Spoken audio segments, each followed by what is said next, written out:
again. My name is Onini Okanji, and if you want to see the life of a 95er, someone that lives in Lagos, Nigeria, still runs a little business by the side, then please subscribe to this channel. This is the channel you should be following. Don't dull. Alright, so back to the discourse for today, which will be the Chevening scholarship application, trying to write a winning scholarship application. Basically, I'm going to be sharing the essays that got me to the interview so that you can probably learn a thing or two from it, and write your own essay. I wish you the very best as you start this journey. So let's get right into it.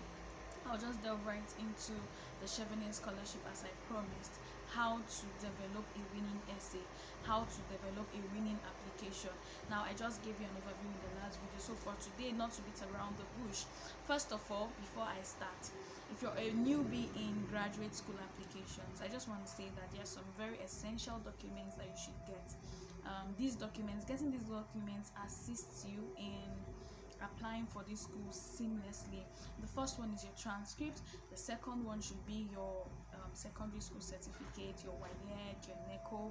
I don't know what country or what senior secondary certificates issued in your country, but you should have that.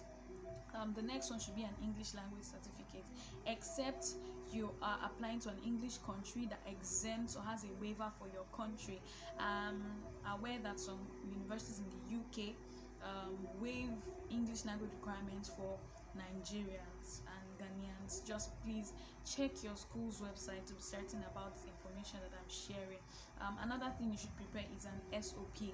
An SOP is a statement of purpose, or you can say a personal statement. Some schools refer to it as a personal statement, and in summary, it's just you selling yourself to the university, telling them why you are a good candidate for that course, why out of the thousands of applications they have received for that year, why they should admit you for that course. So you just need to break down a little story. If you check online, you find resources, and maybe in the future I'll be able to take you through my winning SOP.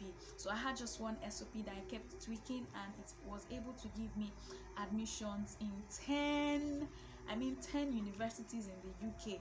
I was offered admissions in 10 universities just using this SOP. I will do a video and share that SOP with you, so stay tuned to this channel if graduate school is what you want to do, especially abroad. Well, for the Chevening scholarship, please, this is a disclaimer that everything I'm saying on this video is definitely my own view, and that you should please try to get to the website, read up. Everything you need to know is on the website, and now these are resources that I think would help you. And when you're applying, please, the first thing you should go through is the website, and the second on the website is the reading committee's feedback. The reading committee's feedback is a document or just a write-up for those that have scored previous essays, discussing on the things that were not pleasant, right, in their marking in the previous Chevening applications. So I always tell people that when you know what you should not do, it could also help you in being able to outline what you should do. So go through this document. It's on the website. You can just search on Google Chevening Reading Committee's Feedback 2020, and then you see it outlined. There are policies about Chevening that you should know about, and that if you're going for a Chevening scholarship, you are under contract to return to your country for at least 2 years before you have the ability to travel to any other countries. So you should think about if this is the kind of graduate scholarship you require. Now, Chevening is not a less privileged. It's not a scholarship that is focused on the less privileged. No, it focuses on people that have leadership skills, that can express, that have made impact in whatever small field or large field that they have found themselves, whatever niche they are. They focus on people who are great networkers, people who are willing to harness the global network that Chevening will be offering you during your 1 year, right? And then this is what Chevening is looking for. So basically, you're supposed to be able to portray these characteristics. Well, I've talked about requirements, documents that you require. Now, in telling your story, you should tell a story while writing the scholarship. And so the SOPs you use for the universities are different from the essays you're using for Chevening. And then I'll just run through my first essay, the leadership essay, with you, so that you can have an idea of what I wrote that at least got me to the interviews. Right now, there are different writing methods. You have the STAR approach, you have the CAR approach. For me, I use the STAR approach because I felt like it would help me be able to portray my ideas better. What the STAR approach means is the situation, the task, the action, and the result. And luckily in my own, I was able to put some learning points later. So if you're able to talk about what happened, what was the situation you found yourself in, what was the task, it means that you understand the situation. Now, what did you do after realizing that this is what I'm supposed to do? Did you actually do it? Now, after doing that, what was your result? How was it? Now, this is you just telling a simple story. You can decide to tell one story, you can decide to tell two stories. However, for mine, I told 4 stories. So I instanced 4 different scenarios in my life where I portrayed myself as a leader, where I acted as a leader. Now, so I'll just read through and then break it down so that you understand. And I hope that this leadership essay is able to help you write yours. So it says, as you're aware, Chevening is the UK government's international awards program aimed at developing global leaders. This section allows you to provide examples of your leadership skills and potential, and to describe how you would use your time in the UK to develop professionally and academically, build professional networks, and build lasting positive relationships with the UK. Right? So it says, please use examples to support your answers, and all answers must be a minimum of 100 words and a maximum of 500 words. Yes, so you have just 500 words to tell them who you are, what you have done, and why you believe that the Chevening is the right scholarship for you. So the answer to my own leadership prompt goes thus. It said the positive impacts I have had on people directly and through my initiatives are evidence of my leadership prowess. So here, this is my introduction. I didn't want to go with using popular sayings, right? You can use that if it works for you, but be very careful because you have a very limited word count. So don't dwell on using popular sayings from people, right? And I said I started influencing my peers at age 8 when I saddled the responsibility of a class representative in primary school. Since then, I have led diverse initiatives as detailed below. And now this is me detailing the things I had done. Now this is my first paragraph. The first one was my introduction. This second paragraph details one of the things I did. So I said, as an undergraduate, I got worried that 50% first-year students probated in my department yearly, and most eventually get withdrawn. Now, the idea behind this was that I personally probated in school.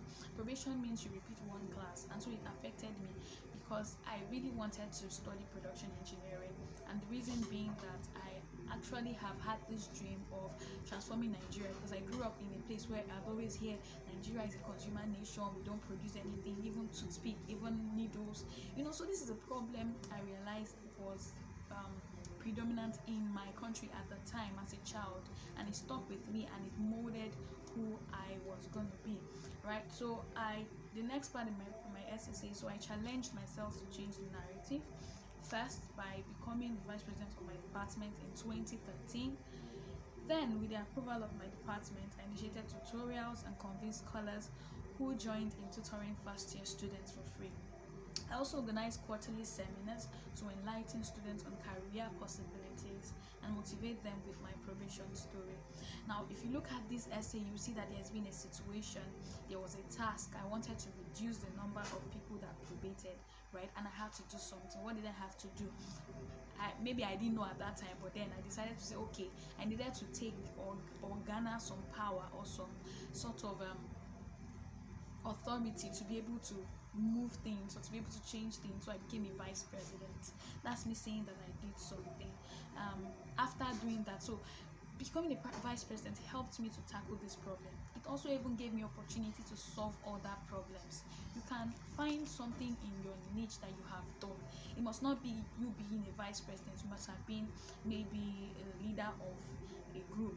And please try not to go too far in your history. Don't bring primary school, stories. You can just think back as far as 8-10 years. Maximum I advise people is 10 years. Don't go beyond 10 years. So tell your story. If you've had leadership experience from 10 years ago, please, that should be the maximum. If not, 5 years ago is okay. Now, this is my first paragraph.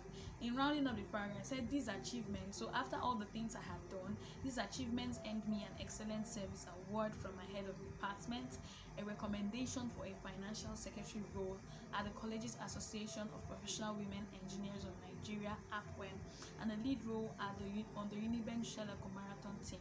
And also this is like an after effect. So I had a good result from the task I carried out. From the problem, there was a problem, I preferred a solution, and then there was a result, right? Now, I said in 2017, I found Lead and Belly, a garment making consultancy that serves clients across Nigeria. Why did I find this outlet or outfit? Because a lot of small garment making businesses in my environment depend on manual treadle machines, and so these manual treadle machines naturally do not help ergonomics. They discourage healthy ergonomics, because you find out that when you grow old, you start having back pain, you start having pains in your body. Now this is a problem, especially because the tailoring business in Nigeria is dominated by women, and then it's something that I'm really concerned about. So I said these machines discourage healthy ergonomics. So I set up and trained businesses to use low electric power rated sewing machines powered by alternative electricity sources. So far, I've been able to optimize the operation of 32 small-scale enterprises, and on this vein, I'm researching newer, sustainable, and technology-driven alternatives of garment making in Nigeria.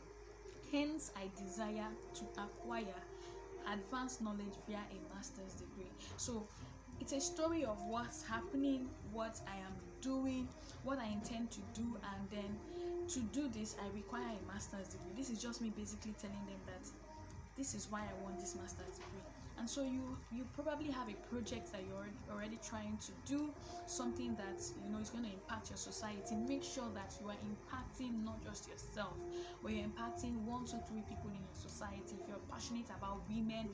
So I said last year, Shell Petroleum Development Company and Petroleum Technology Association of Nigeria selected me for a sponsored internship that onboard just 30 emerging leaders, because we were actually 30 selected in Nigeria at the time. Well, it was a proud moment for me. Well, through this internship, I became one of the few female engineers that help sustain crude oil production, protect the environment, and protect the environment and people in host communities from oil spills and blowouts in Nigeria. I do this through routine maintenance, integrity tests, commissioning, refurbishment, and interventions, which I have carried out on over 30 oil wells. So there is something concrete about the thing I had done, right? This might not be a situation, task, scenario. I just said something I had done that impacts my society. You can also tell your story. Alright, my last paragraph goes thus. It says, the alarming number of unschooled children I noticed in these remote communities that hosted these oil fields incited me to volunteer part-time at Slum to School Africa, where I campaign for quality education and mentor underserved children. Notably, I contributed to sending 3,000 children to school this year. I have been a problem-solving, impactful, and service-oriented leader. I want to leverage the Chevening platform to do more. So in 4 different paragraphs, I've been able to say that I'm a volunteer. I've been able to say that I do good work as an engineer. I've been able to say that I do good work even in an NGO. Like being a vice president, I wasn't paid for that position. It was also a political position. So I've been able to say that I've been able to contest for a position politically because I wanted to do or impact my small niche, right? I've also been able to say that I founded something, right? I started an organization, though small, not big. It's not like the big organizations you have there today. However, I've been able to start this organization because I saw a problem. No, this is 4 things I had done, and I was able to tell the story in 500 words. So the next question will be the networking. My networking prompt is not here, but you're going to see it in your application, and this is the answer to that prompt, for time's sake. So at the beginning of my own essay says, in my opinion, our networks are like soil, which can catalyze or hinder growth. So I network intentionally. Before I became vice president of my department, I saddled a class representative responsibility, which expanded my interactions with students. Also, I volunteered as a praise team music director at my university chapel, where I served as a musical mentor to both students and lecturers and inspired the congregation with music.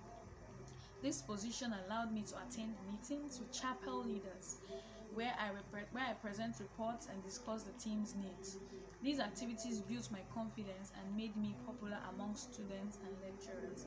My election into office was a breeze.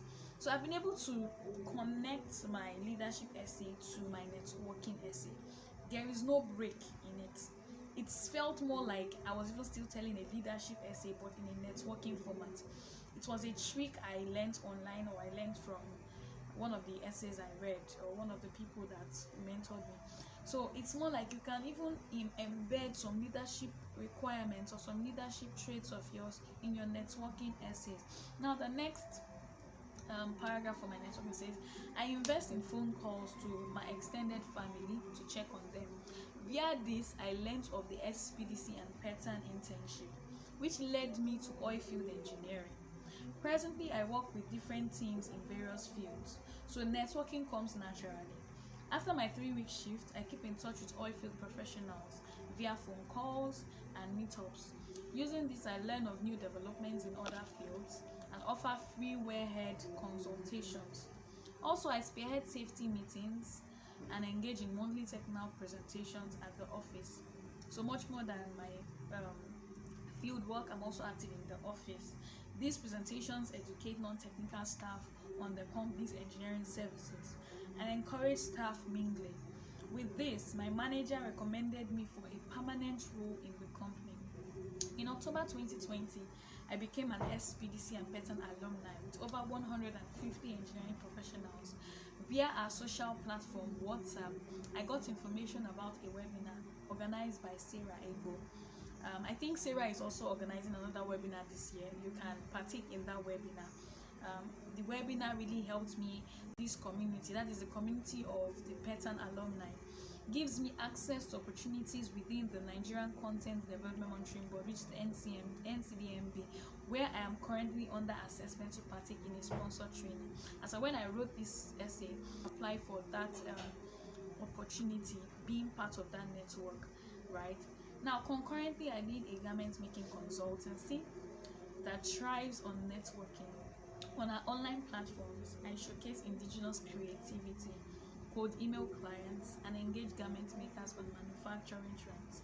I'm currently revamping these platforms to include a website and YouTube channel to expand our scope. I'll be sharing garment making projects and my experience as a female engineer and entrepreneur to inspire young people, especially girls. Hopefully, I will also share my Chevening journey. I have executed development projects collaboratively with 8,200 other volunteers across 32 countries through volunteering in Slum to School. In my regional team, I voiced strategies that positively influenced our campaign to send 3,000 children to school this year. Consequently, I became acquainted with social entrepreneurs like Tiro Obakore, founder of Makerspace and STEAM Africa, where I volunteer to create vocational curriculum and coordinate a project that aims to propagate 1 million Nigerians into makers. In the future, I will leverage my network across Nigeria to obtain information on communities with densely unskilled individuals, which will direct my skill bridging project, because I have a project that I want to execute when I come back to Nigeria, and it's a skill bridging project that can also propagate Nigerians into becoming makers. This part is not there. I'm just explaining my essay, right? Secondly, now, so this part of the essay tells them what I will do returning to Nigeria, right? sorry, so I said in the future. That's my conclusion, and I think you should also include it. It's a strategic move. So tell them how you're going to be, how this network, how Chevening's network can help you, how getting to be a part of this global network can influence your projects, if you have any projects that you already planned. So I said in the future I will leverage my networks across Nigeria. So all these beautiful things I've said about the networks I have, the communities I'm a part of, there are so many. So please don't be tempted to write out all of them. Just take out the ones that you feel like you can polish into your essays, and let your essays revolve around a subject matter. So if like me you are going for an engineering master's course, let all your prompts mold in that light, regardless of where you did it. Just find a way to let it blend and let it make sense, right? Don't make them disjointed and over the place. And believe me, the first draft will be rough, so don't bother about your first draft. So in the future I will leverage my networks across Nigeria to obtain information on communities with densely unskilled individuals, which will direct my skill bridging projects. Secondly, I will engage the Nigerian and international Chevening community in project campaigns. I have already identified alumni like Gideon Alarinwaju, who is involved in similar projects. I intend to connect and collaborate. Please don't overflog scholars that have already been used, and please let it be that you have connected with these scholars that you mentioned. Do not lie about your connections, because they have a way of finding out. Well, I hope this video and my outread essays are able to just help you, inform you about things. If you have questions about this that I have not answered, please use the comment section. I would reply as soon as I can. Do not forget to subscribe. I'm always here to help you and hopefully I would answer as soon as I can. Subscribe to the channel. I think the link is here or maybe here. Put on notification bell so that you get notified when I have videos around. Thank you for listening. I wish you the very best. I pray that you listening to this video, you get to the very end of this journey that you have started in Chevening. I'll be posting other videos. My next video will be on how to get your international passport, which is also a very vital document, or a vital document that you need for graduate school employment. So I was able to get my international passport in 4 weeks. Yay! Regardless of all the you cannot do it, you cannot do this, I still did it. So maybe God helped me in favor. So I'll be outlining. My next video will be how you can get this document and get it as soon as possible. Cheers. Thank you for watching. Thank you for staying tuned. I'll see you in my next video. Kindly share this video with your friends. Biko. Alright, bye. I would have sang for you. Today is Sunday. So breathe your name upon me. Breathe, Yahweh.